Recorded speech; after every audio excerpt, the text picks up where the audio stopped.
반갑습니다. 어제 일론 머스크의 신당 창안 발언 이후 오늘 역시 폭풍은 이어지고 있습니다. 일론 머스크가 왜 이런 발언을 하였는지, 트럼프가 어떤 대응을 하고, 그리고 오늘 트럼프와 일론 머스크 사이에서 어떤 이야기가 오고 갔는지 정리하고 테슬라와 관련된 소식들도 함께 살펴보겠습니다. 먼저 어제 일론 머스크가 남긴 글입니다. 이 미친 지출 법안이 통과된다면 미국 당은 다음날 창당될 것입니다. 우리나라는 민주당, 공화당, 양당 체제에 대항할 대안이 필요하며 그래야만 국민들이 진정으로 목소리를 낼 수 있습니다. 어제 일론 머스크가 이 글을 남기기 2시간 전에 올렸던 글입니다. 정부 지출 감축을 공약하고도 곧바로 역사상 최대 규모의 부채 증가에 찬성표를 던진 모든 국회의원은 부끄러워해야 합니다. 그리고 내가 이 세상에서 마지막으로 하는 일이 되더라도 그들을 내년 예비선거에서 반드시 낙선하게 만들 것입니다. 그 이후 일론 머스크는 미국의 부채 자료를 공유하며 다음과 같은 글을 남깁니다. 그들은 두 개의 정당인 척할 뿐입니다. 실제로는 하나의 단일 정당일 뿐입니다. 그리고 미국의 부채를 보게 되면 어느 당이 집권하든 상관없이 부채가 기하급수적으로 빠르게 올라가고 있다는 것을 볼 수 있습니다. 지난 대선에서 일론 머스크가 트럼프를 지지했던 많은 중요한 이유 중 하나가 미국 부채를 관리한다는 내용이었습니다. 그런데 현재 도널드 트럼프 대통령이 밀고 있고 오늘 상원을 통과하게 된 OBBB 같은 경우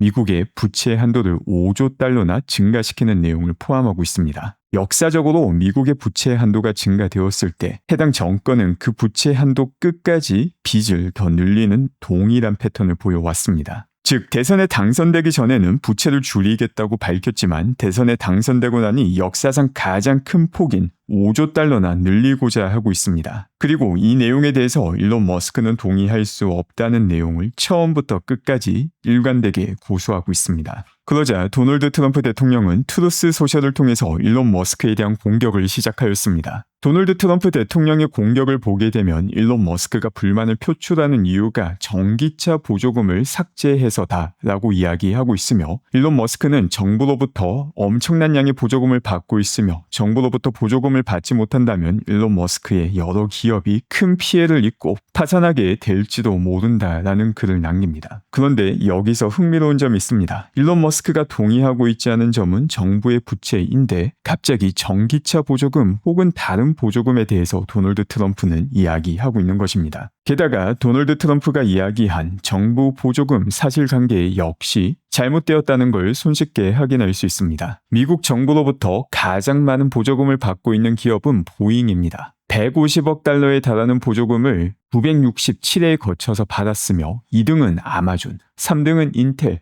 4등은 포드, 5등은 GM 등으로 테슬라 같은 경우 16등에 기록이 되어 있습니다. 일론 머스크가 제기한 문제의 본질은 정부 부채에 대해서 이야기하지 않고 보조금으로 받아쳤지만 이와 관련된 사실관계 역시 잘못되었음을 확인할 수 있습니다. 일론 머스크가 요구하는 정부 부채 관리는 공화당의 주요 대선 캠페인이었기 때문에 본인이 지지하는 정당이 공화당이든 민주당이든 일론 머스크의 주장이 잘못되었다고 말을 할 수가 없습니다. 그럼에도 불구하고 네 편이냐 내 편이냐의 기준으로 나눠서 평가를 하게 된다면 정부 지출과 부채에 대한 문제를 조금만 물을 흐려버리면 많은 사람들이 혼란에 빠지게 됩니다. 이런 도널드 트럼프 대통령의 대응은 조금만 생각하면 본질을 벗어나 있으며 심지어 주장하는 바도 사실 관계가 잘못되었다는 것을 손쉽게 확인할 수 있지만 네 편 내 편으로 나누는 편가르기 정치병에 걸리게 되면 이런 단순한 논리의 오류조차 보지 못하게 됩니다. 그리고 오늘 X에서는 아주 재미난 발표를 진행하기도 합니다. X 같은 경우 잘못된 정보가 게시될 경우 커뮤니티 노트를 통해서 사실관계를 바로 잡을 수 있는 기능을 제공하고 있습니다. 그런데 이 커뮤니티 노트 같은 경우 지금까지는 사람이 작성했는데 이제는 AI가 커뮤니티 노트를 작성하고 사람이 이를 검토해서 사실관계를 조금 더 편하게 바로 잡을 수 있는 기능을 제공한다고 밝힌 것입니다. 바로 이런 AI 커뮤니티 노트가 더욱더 활성화되게 된다면 잘못된 주장을 조금 더 많은 사람들이 손쉽게 파악하는 데 도움이 되게 됩니다. 일론이 주장하는 바가 아무리 옳은 일이고 원칙에 맞는 일이라지만 그래도 회사를 운영하는 CEO로서 잘못된 행동이다. 주주들에게 피해를 주는 행동이다 라고 주장하는 사람들도 있습니다. 그런데 항상 기억해야 되는 것은 테슬라라는 기업은 일론과 함께 그 시작부터 지금까지 존재해왔고 지금까지 일론 머스크는 항상 원칙을 지키며 기업을 운영했다는 것입니다. 모든 사람들이 불가능할 것이다 라고 말을 했던 전기차 시장에 뛰어들어서 전기차 시장이라는 산업 자체를 만든 것이 일론 머스크입니다. 이게 가능했던 이유가 모든 사람이 노라고 말을 할 때 물리적으로 봤을 때 불가능할 이유가 없기 때문에 옳고 그름의 판단 기준을 물리 법칙을 토대로 내렸기 때문에 전기차 시장이 열리게 된 것이고, 자율주행 역시 대부분의 사람들이 불가능하다라고 이야기할 때 그 사람들 의견에 휘둘린 게 아니라 증명 가능한, 반복 가능한, 최대한 절대적 진실에 가까운 물리학에 기초하여서 제일 원칙에 기초하여서 사고하고 행동하였기 때문에 자율주행 역시 현실이 되었습니다. 일론 머스크의 정치 관여는 당연히 이번이 처음 있는 일이 아니었습니다. 도널드 트럼프를 지지하기에 앞서서 정치에 관여하지 않았더니 민주당으로부터 엄청난 공격을 당하였고, 그 악순환을 끊기 위하여 도널드 트럼프 대통령을 적극적으로 지지하기도 하였습니다. 물론 그 과정에서 도널드 트럼프 대통령의 선거 공약에 전적으로 동의하였기 때문에 지지한 것이기도 합니다. 일론 머스크는 지난 수십 년간 한결같은 모습을 보여주었습니다. 이처럼 한결같은 모습으로 회사를 운영하고 있지만 대부분의 경우 그냥 단기 주가가 하락했기 때문에 징징거리는 것이고,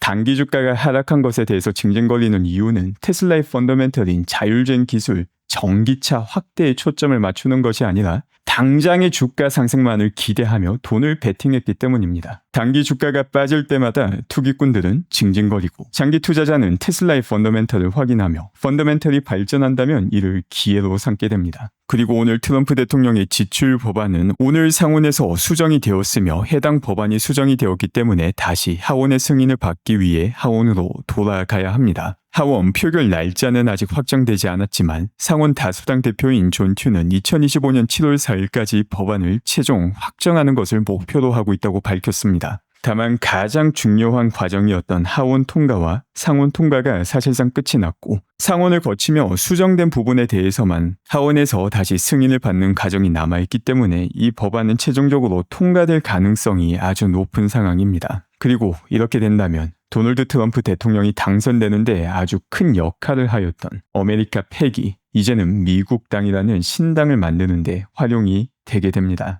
도널드 트럼프 대통령은 일론 머스크에 대해 오늘 언급하기도 하였습니다. 기자가 일론 머스크를 추방할 건지에 대해 질문을 하니 지켜봐야겠죠. 일론에게 도제를 부채할 수도 있습니다. 일론이 만든 도지가 일론을 잡아먹을지도 모른다라고, 일론이 만든 도지가 일론을 잡아먹을지도 모르는 괴물이다라고 표현하며 일론이 많은 보조금을 받고 있다고 말을 하였습니다. 이처럼 도널드 대통령의 물 흐리기 발언에 대해서 일론 머스크는 이 사안을 더 키우고 싶은 유혹이 정말 크지만 지금은 자제하겠습니다 라는 글을 남겼습니다. 일론 머스크의 굽히지 않는 태도 덕분에 테슬라의 단기 주가는 저렴해지는 기회를 맞이하였지만 테슬라의 펀더멘털은 점점 더 튼튼해지고 있습니다. 미국 시간으로 어제까지가 올해 상반기였는데 바로 어제 출고장이 텅텅 비어있는 모습이 확인이 되었습니다. 이는 그만큼 생산을 하고 있지 않다는 의미이고, 테슬라에서 생산을 하고 있지 않은 경우는 새로운 공정을 적용시키는 경우가 대부분이었습니다. 그리고 이 시점에서 새로운 공정을 적용시킨다면 바로 저가형 모델을 만들기 위해서 생산 체계를 바꾸고 있을 가능성이 아주 높은 상황입니다. 그리고 지금까지 여러 번 앞부분과 뒷부분을 가린 모델 Y와 비슷한 차량이 목격되기도 하였습니다. 테슬라는 지난 어닝콜에서 새롭게 나오는 저가형 모델 같은 경우 기존 생산 라인을 활용하기 때문에 기존 모델과 외관상 유사점이 많다라고 벌써 밝혔습니다. 그렇기 때문에 아직까지 공식적으로 발표는 하지 않았지만 여러 번 목격되었던 이 차량이 새롭게 나오게 되는 저가형 차량일 가능성이 아주 높습니다. 테슬라 측에서 저가형 차량을 생산한다 하더라도 공식적인 발표는 조금 더 늦게 이루어질 수 있습니다. 현재 테슬라에서 가장 많이 팔리고 있는 차량이 모델 Y인데 이 모델 Y와 비슷한 저가형 모델이 나오게 된다라는 발표를 앞서 하게 되면 모델 Y를 사려고 했던 사람들도 저가형 모델로 수요가 넘어갈 수 있기 때문에 이 발표 자체는 조금 더 지연될 가능성이 높아 보입니다. 생산 자체는 먼저 시작한다 하더라도 공식 발표는 조금 더 늦게 일어날 가능성이 높습니다. 또한 테슬라는 지난 주말 도저와 관련된 주요 발표를 하기도 하였습니다. 지금까지 테슬라 자율주행 트레이닝에 사용된 GPU 대부분은 엔비디아였습니다. 그런데 도조 역시 탄력을 받고 있기에 도조와 관련된 전문 인력 채용을 늘리고자 하고 있으며 엔비디아 칩만으로도 지금의 로보택시와 사람이 타지 않은 무인 배송이 가능했는데 도조까지 가세하게 된다면 미래 테슬라의 자율주행 역량은 더 빠른 속도로 올라갈 수 있음을 보여주고 있습니다. 그리고 지난 28일 테슬라는 북미에서 최초로 LFP 배터리 제조 공장이 거의 완공이 되었다고 밝혔습니다. 지금 테슬라가 보여주고 있는 이 패턴은 사실 전기차를 만들 때의 패턴과 아주 유사합니다. 지금 이 순간도 테슬라를 제외한 전기차 제조사들은 전기차를 팔며 수익을 내고 있지 못합니다. 하지만 테슬라는 유일하게 전기차를 판매하며 수익을 내며 현금을 쌓아 나가고 있습니다. 그 비결은 전기차와 관련된 모든 부분에 대해서 처음부터 끝까지 수직 통합화를 성공시켰기 때문입니다. 그리고 이와 똑같은 일이 바로 AI에서도 테슬라에서 일어나고 있는 것입니다. AI 트레이닝의 시작은 데이터인데 테슬라는 매년 200만 대에 가까운 차량을 판매하며 이 차량을 통해서 자율주행 데이터를 수집하고 있습니다. 그리고 이 데이터를 바탕으로 트레이닝이 진행이 되어야 되는데 바로 그 트레이닝 역시 테슬라가 보유하고 있는 슈퍼컴퓨터 클러스터에서 진행이 되게 됩니다. 그런데 이 트레이닝이 순조롭게 진행이 되기 위해서는 마이크로 세컨드 단위로 엄청난 양의 전력이 모든 GPU에게 제공이 될 수 있어야 됩니다. 이를 가능하게 하는 게 바로 테슬라의 메가팩토리입니다. 기존 전력 인프라 같은 경우 필요 전력이 급격하게 바뀌게 될 경우 여기에 적합하게 대응을 할 수가 없는데 메가팩토리에 먼저 저장을 해두고 이를 통해서 GPU로 제공할 경우 마치 오케스트라가 진행되는 것과 같은 GPU의 필요 전력량을 마이크로 세컨드 단위로 제공해 줄 수 있게 됩니다. 그리고 이 메가팩토리에 사용되는 게 바로 LFP 배터리입니다. 인공지능 트레이닝을 위해서 첫 번째 단계부터 마지막 단계까지 완벽한 수직 통합을 테슬라가 다시금 해나가고 있습니다. 이 수직 통합이 처음 진행되었던 전기차 시장 같은 경우 현재 테슬라가 유일하게 수익을 내고 있다라는 점을 기억하면 인공지능 시장 역시 최후 승자가 누가 될지 조금 더 쉽게 유추할 수 있게 됩니다. 그 밖에 지난 분기 마지막 주 중국의 주간 보험 등록수가 확인이 되었습니다. 27,000대에 달하는 아주 높은 수치를 기록하였으며 그리고 미국 시간으로 내일 오전, 한국 시간으로는 저녁 시간에 지난 2분기 인도량 수치가 발표되게 됩니다. 이번 2분기 인도량 같은 경우 지난 1분기 주니퍼를 준비하며 바닥을 찍었던 1분기 인도량보다는 더 높은 수치가 발표가 되겠지만 작년 동분기보다는 낮은 수치가 나오게 됩니다. 다만 지금의 테슬라는 전기차와 함께 이 다음 퀀텀 점프를 준비하고 있습니다. 테슬라의 3차 퀀텀 점프는 새롭게 나오는 저가형 모델뿐만이 아니라 자율주행과 로보택시를 통해서 이루어지게 됩니다. 그리고 테슬라의 로보택시는 벌써 인상적인 주행을 보여주고 있으며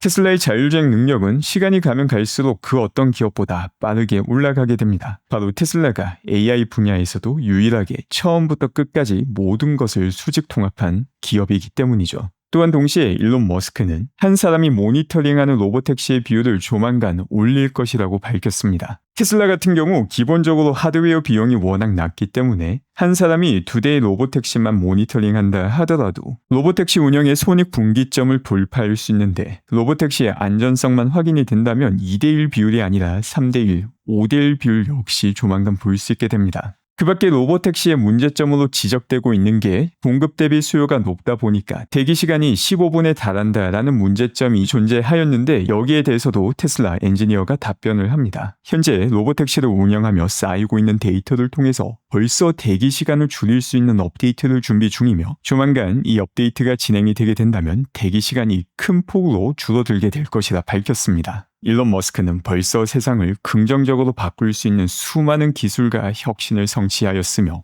테슬라에서도 벌써 세상을 뒤집어 놓을 수 있는 무인 자율주행 기술을 선보였습니다. 일론 머스크가 세상에 도움이 되는 기술을 무에서 유로 바꿀 수 있는 이유는 99%의 사람들이 사실관계를 제대로 평가하지 못하더라도 물리학에 기초하여서 제일 원칙에 기초하여서 사고하였기 때문에 가능했습니다. 일론 머스크가 이 원칙을 버리는 순간이 미래 혁신이 사라지는 순간이 되는 것입니다. 투자자 입장에서 일론 머스크의 모든 행동이 마음에 들 수는 없습니다. 심지어 그 어떤 사람도 자기 자신의 모든 것을 좋아할 수는 없습니다. 결국은 본인이 투자를 하느냐, 투기를 하느냐, 혹은 어느 정도 기한까지 투자를 계획하고 있느냐에 따라서 다른 결정을 내릴 수 있겠지만 일론 머스크가 본인의 철학을 저버리고 원칙을 저버리는 행동을 해야 된다라고 요구하는 것은 황금알을 낳는 거위에 배를 가르는 것과 같은 행동입니다. 오늘도 함께해 주신 분들 감사드리며 건강한 하루 되시기 바랍니다.